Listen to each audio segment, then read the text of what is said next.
Aboiki ateranke nínú igbó èmi tìrẹ ọ̀dọ̀ a o. Ẹ jàre.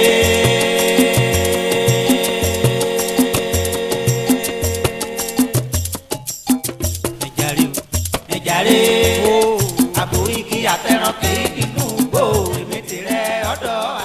And I think women don't get enough credit for how much play a leading role in either fighting climate change or conserving biodiversity.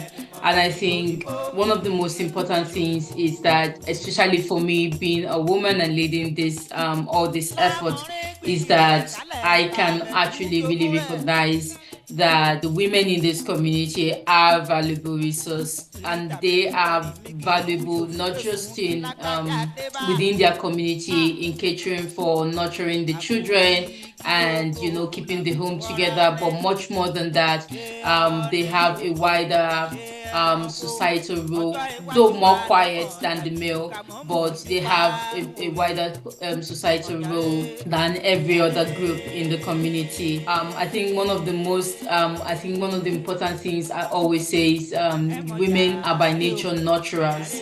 So they would nurture whatever you give to them, and by that very nature, they are more inclined to do better as conservation stewards than their male counterparts. And this is not a bias because I'm female, but it's really the reality of what's on ground. And I'll give you an example. In many communities where I work, you're more likely to find women at home. So there will be more women in the communities than the men, because most of the men will go out to the fields, are looking for better life for their families, and some of them live for the cities. And sometimes you find mostly women in these communities than you find male. They hold the reins in this community during this time. They provide the food for the children, and many times they carry out all the essential roles within the community, like giving training, whether formal or informal, in the informal setting within those communities.